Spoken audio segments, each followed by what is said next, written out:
Hello and welcome to Options Guide TV. My name is Brian Overby. I am the author of The Options Playbook, and I'll be your host here for about the next 20 minutes or so here on Options Guide TV. Today's date is Monday, April 29th. The markets are open, and we had a slew of earnings last week. Good earnings in general. I think it had a little bit kind of spiked the market. A lot of the mega cap tech stocks came out and performed well. Google was one of them that kind of blew numbers away and did extremely well after their earnings announcement. Also had Microsoft. It came out, had the same type of scenario. So Meta came out with really good numbers, but went the opposite direction based off of what they're looking to spend on AI and a lot of their costs that they have going forward. So Mr. Zuckerberg spoke a little bit and scared the marketplace. And on top of it, it just was primed for a little bit of a sell-off. Meta had done so well all the way up until that earnings announcement. They just were looking for a reason to sell. And Mark Zuckerberg's comments gave them that reason. Then we go to the opposite end of the spectrum where we had Tesla, which had horrible numbers, but then we had their supreme leader come in and make some good comments about driverless taxis and where all that space is going. And that stock went up with horrible numbers. Well, not horrible, but not very good numbers overall. So a lot happened last week. A lot of economic data came in. GDP numbers slowing a little bit down on the growth, but still battling with inflation. Inflation has been stubborn. Well, I should just say it's been stubborn. The Fed would really like it to start going down towards the 2%. We had indications last week that it's actually going in the wrong direction. Didn't necessarily need to go down immensely, but it just needed to go down a little. And we got numbers kind of indicating that inflation is sticking its head back up. And because of that, we had some mixed days and a lot of volatility in the marketplace last week. Big moves, big swings, 1% and 2% swings all week long. Made it hard to deal with our skip strike butterfly that we had on last week. It turned out just fine when it was all said and done. We did have the market go. It was interesting in that we had the market swing down, and we had a short put spread on the downside that got a little scary, a little hairy, but then it came all the way back up.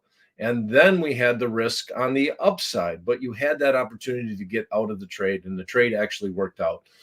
Considering how many weeks in a row that we've actually done a skip strike butterfly and been profitable on it.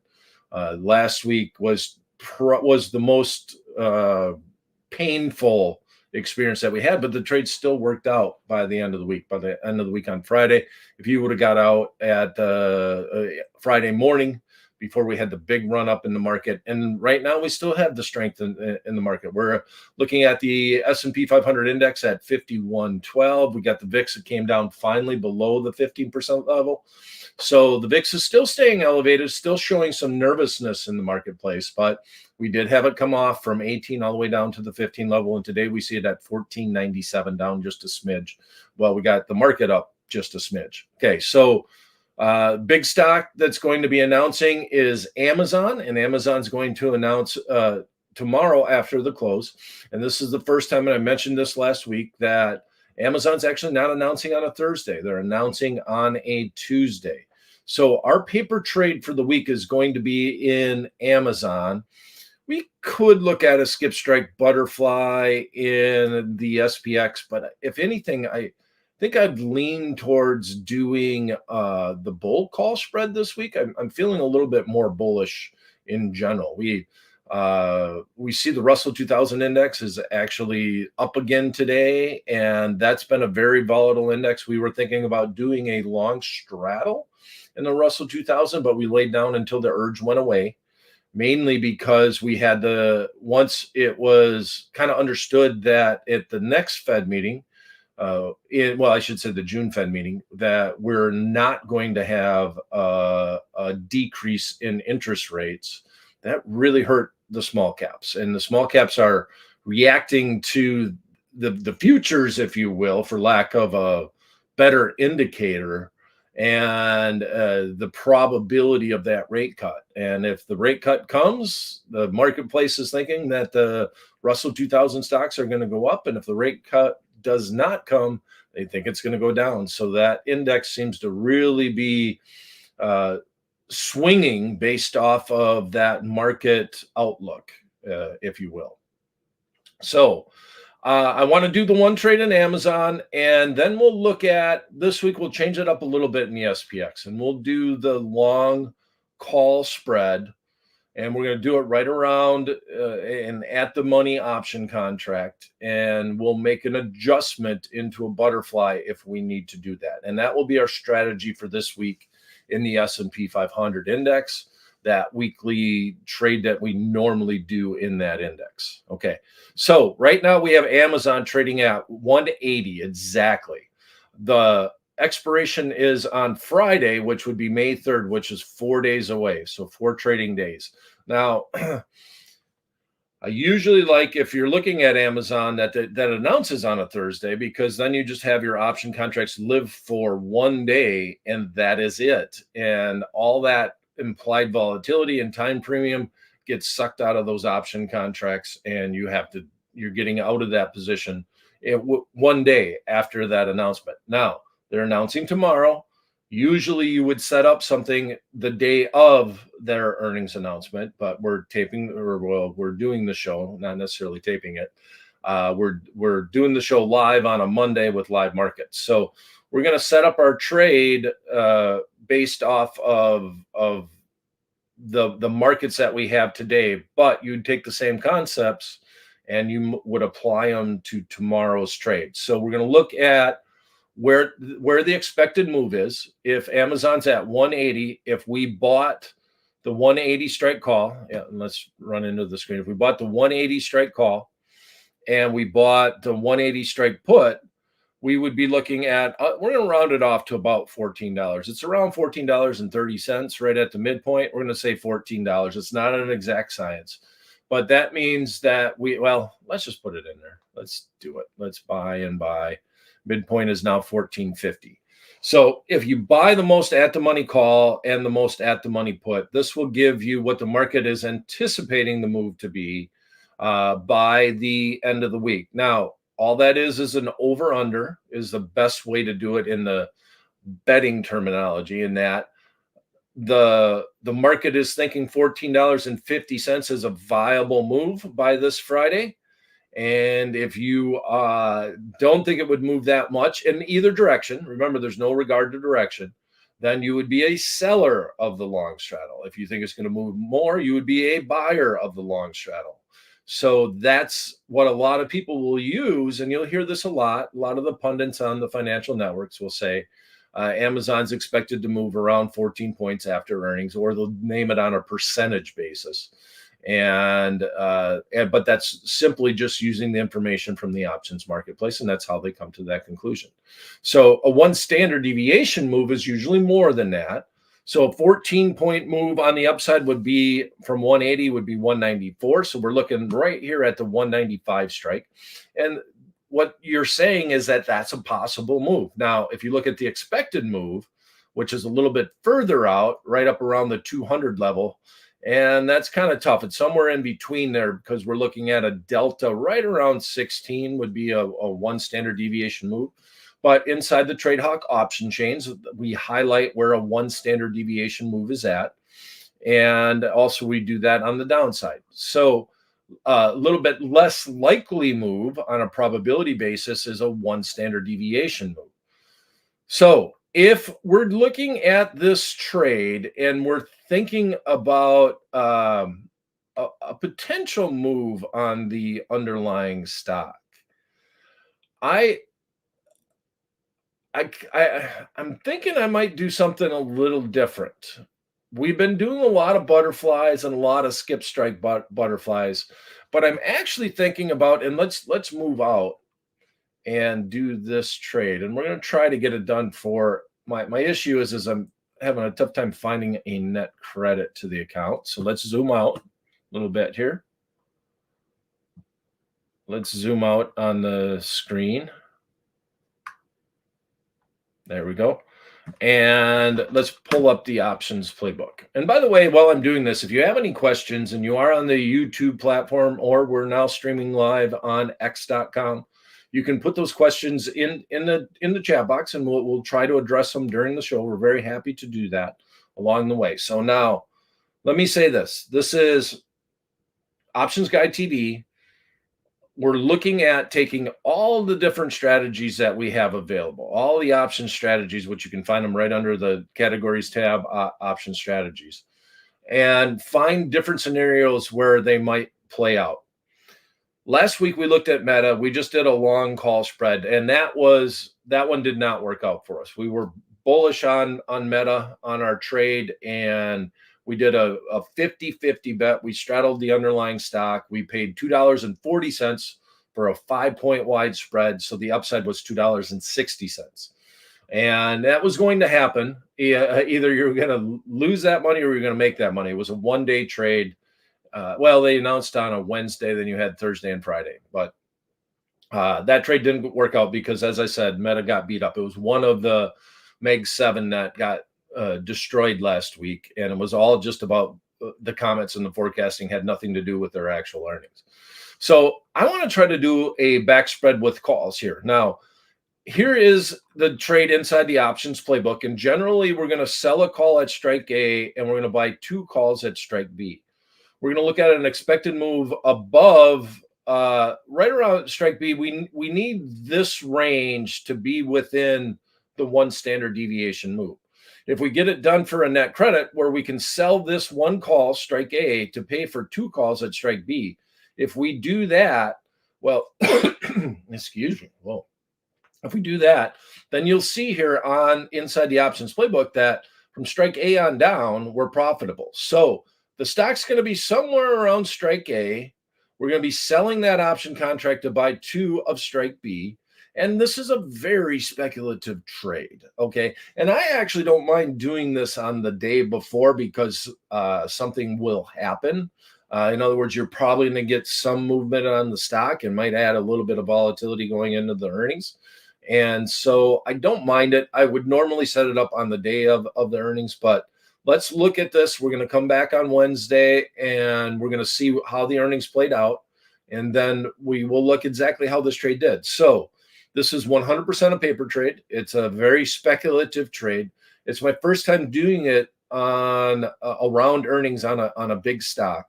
Part of the reason why is that Amazon's announcing on a Thursday or on a Tuesday as opposed to a Thursday. And that has a lot to do with the potential move. We get a few more days to move before this Friday expiration.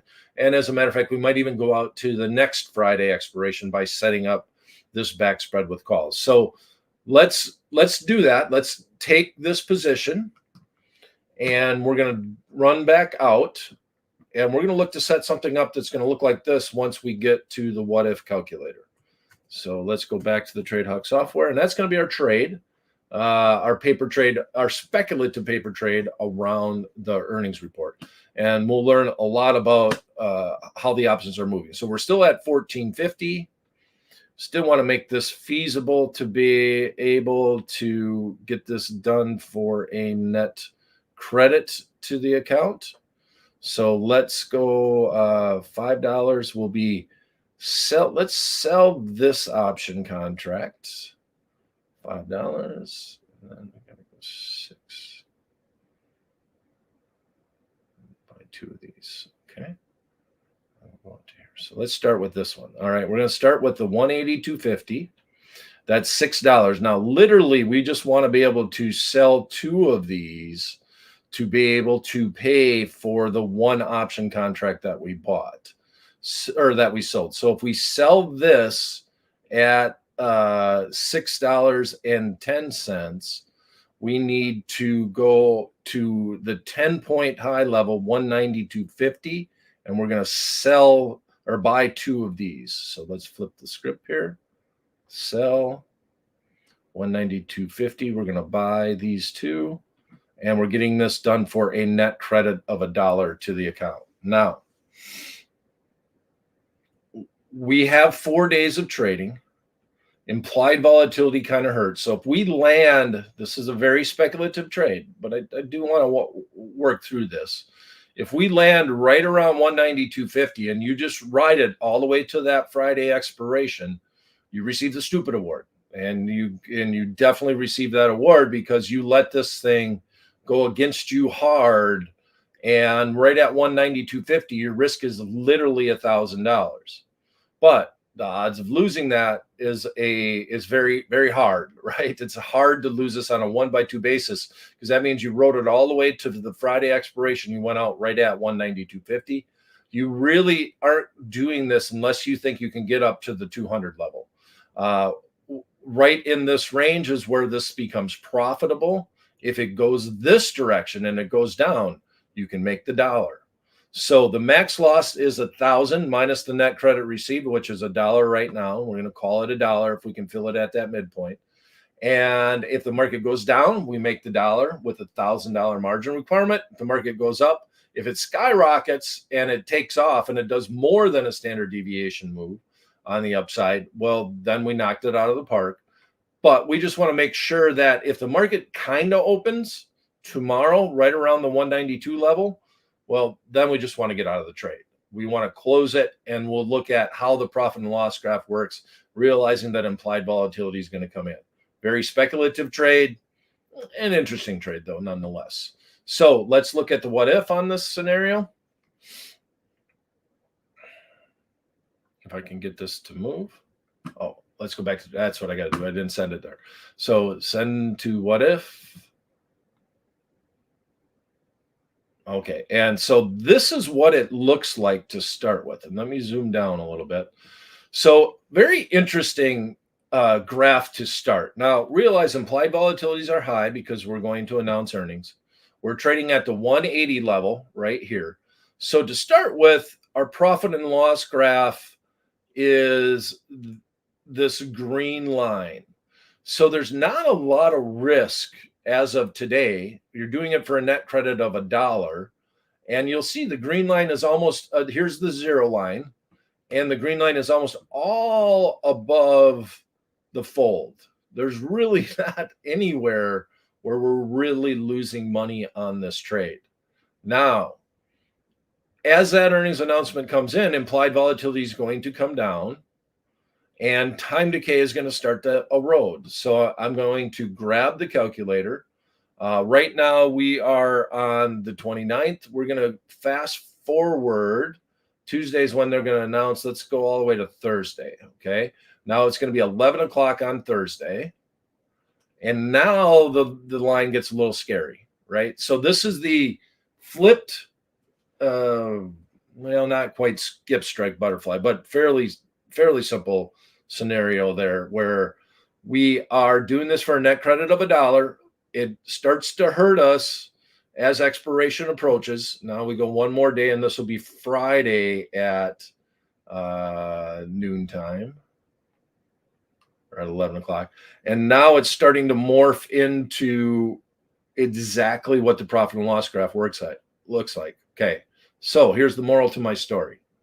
If we do this trade and we do it on a Tuesday we set it up, we're going to set it up today. But like I said, if I was doing this for real instead of as a paper trade on the show, I would set it up on Tuesday.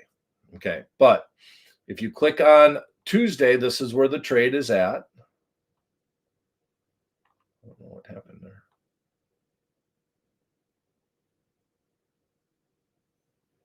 Okay, here's the Tuesday. Okay, so you click on that Tuesday. This is where the trade is at.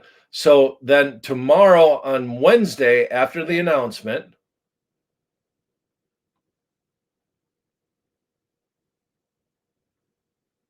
the 1st, okay, after the announcement, you're not in a bad range, right? Now, implied volatility is going to come down, so it's going to be a little bit in this range right here. But if I am dead wrong, and I see the market trading between 190, 250, like right where this risk is at. And we're not on this upturn, right? And we're not blowing the numbers away on the upside.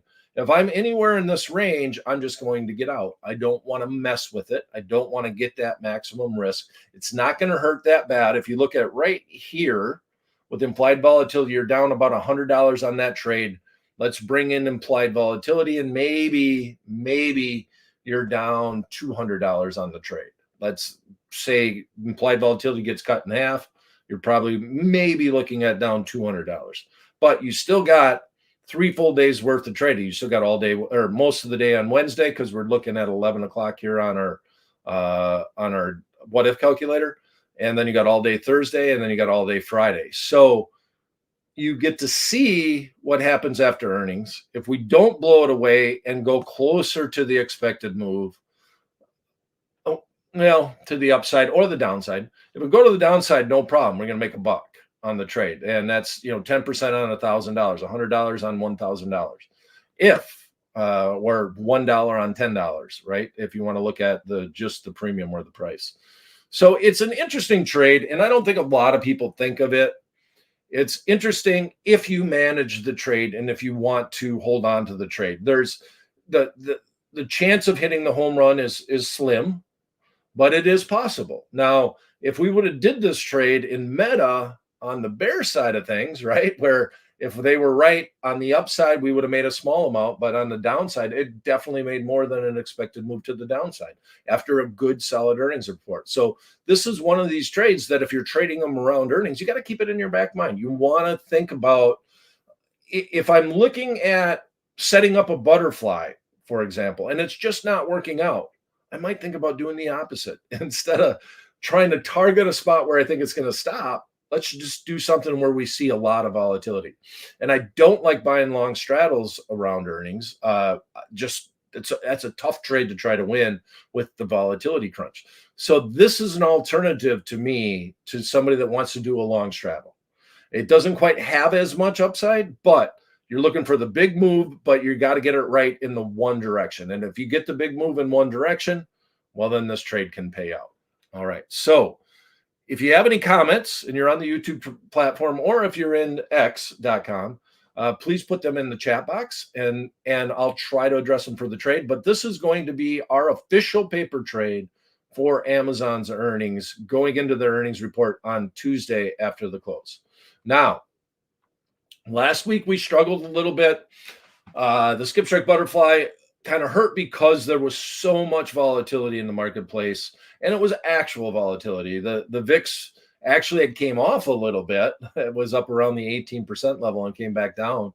But that was also had a lot to do with the fact that we had a strong move going into the end of the week. So let's change up our strategy. Haven't done this strategy for a while, and we're going to get bullish on the market in the SPX. And it's a short, interesting bullish, but this is a trade that I like to do if I want to be bullish for a week in the S&P 500 index. And it's literally just a long call spread, and we have a hedge where we would come back and adjust that trade and turn it into a butterfly if the market went against us, or roll into just a butterfly in general, where you get a chip in a chair and you get a chance that if the market comes back and lays within the wings of the butterfly, you'll be okay. So to start with, we need to set it up. We're going to use the shortest expiration. Well, when we get to the SPX, you have expirations every single day of the week. We've been doing just weekly, so let's stick with that weekly expiration date. So here, May 2nd is going to be the Friday. No, May 3rd is the Friday. May 3rd is the Friday. I want to double check that.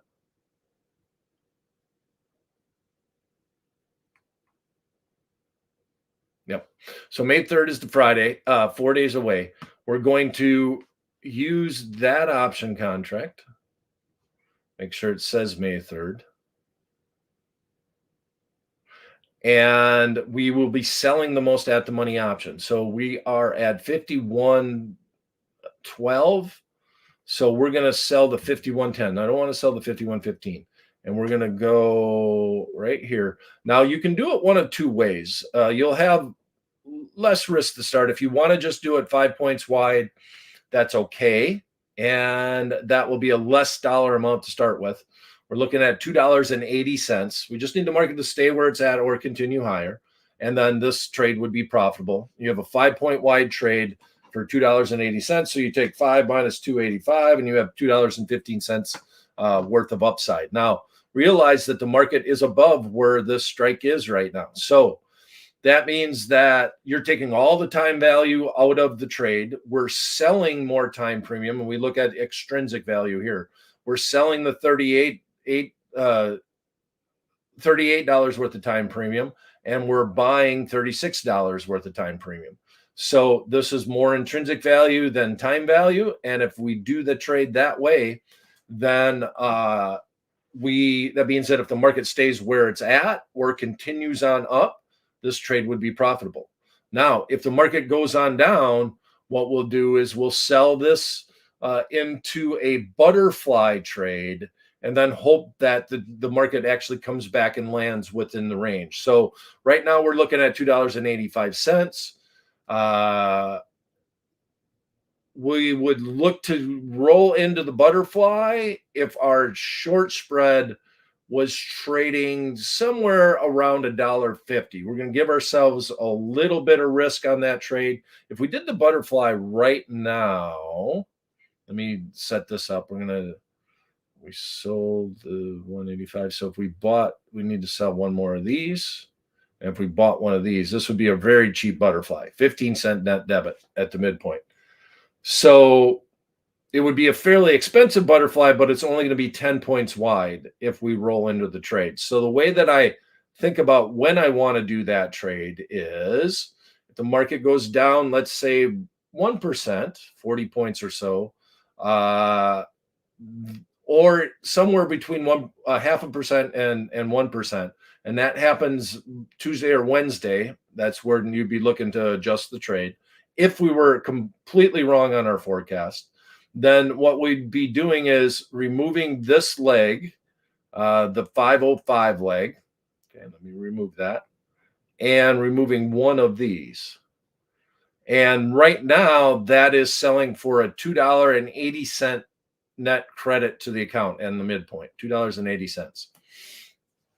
So if the market started moving against us, that value would go down to $2.80. If I see it trading for anywhere between $1 or $1.50, that's when I would want to roll into the butterfly. So now if the market goes up, no issues. We sell it, we make our profit, we move on. If the market goes down, we're going to look to roll this into a butterfly. We're going to take some of the money off the table, but we're still going to have a position on. And if we can get lucky enough that the market would come back and land within our 10-point range, well, we might even make a little bit. We might be able to get our money back. I don't want to cheese anymore. Just let me out of the trap. So with that mentioned, that's not a wide spread in the S&P 500 index.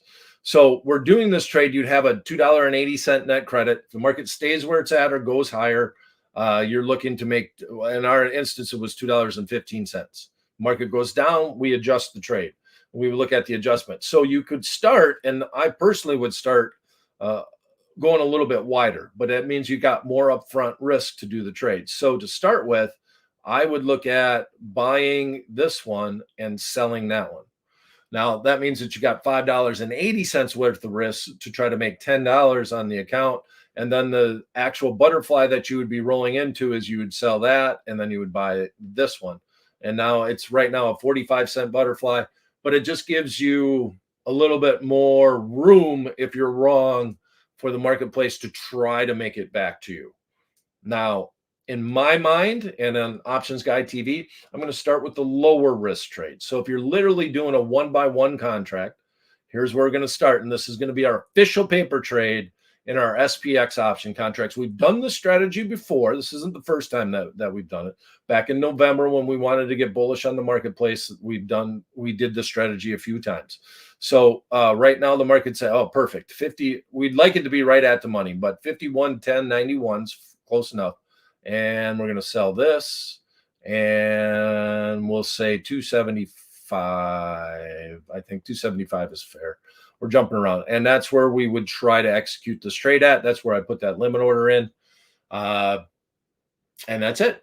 If we come back tomorrow and the market's up 0.5%, well, just let things ride, see where we're at. And eventually, if you can get the bulk of this, if you could sell this for $4.50, leave the last 50 cents on the table on a 5-point wide spread, I'm definitely going to do that. As a matter of fact, when I enter this trade, I normally put a limit order in to sell at $4.50.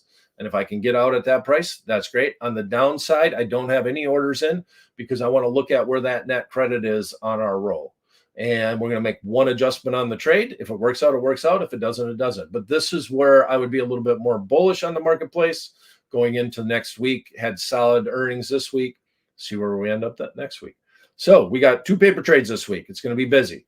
Wednesday, we have our very first ratio spread that we're doing on the on Amazon going into their earnings announcement. We're selling 1 option contract to buy 2. We have unlimited upside and we have limited and known risk on the downside. And then we're also going to look at a bullish trade in the S&P 500 index, switching it up, not looking at an iron condor, not looking at a butterfly in the S&P 500 index. And that's going to sum up our week.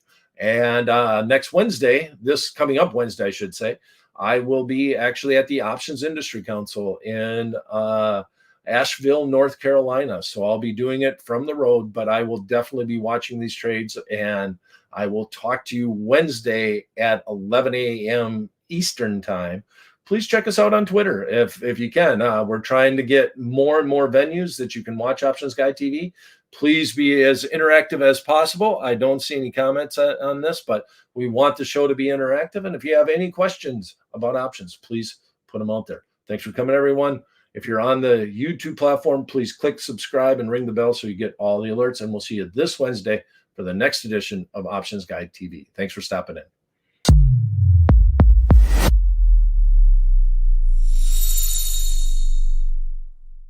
All opinions expressed by Tradier Hub contributors are solely the contributors' opinions and do not reflect the opinions of Tradier nor its affiliates and or subsidiaries. You should not treat any opinion expressed by Hub contributors as a specific inducement to make a particular investment or to follow a particular strategy, but only as an expression of their opinion. The contributors' opinions are based on their own personal research, but neither Tradier nor its affiliates and or subsidiaries warrants its completeness or accuracy, and it should not be relied upon as such. Any trades or positions discussed or referred to by contributors may or may not be actual live trades or positions. Such information is not intended to be financial or investment advice. Tradier Inc. is the parent company of Tradier Brokerage Inc. Tradier Brokerage Inc. and Tradier Inc. are separate entities with their own products and services. Securities products and services are offered through Tradier Brokerage Inc. Tradier Brokerage Inc. is an independent subsidiary of Tradier Inc., all rights reserved, member FINRA SIPC.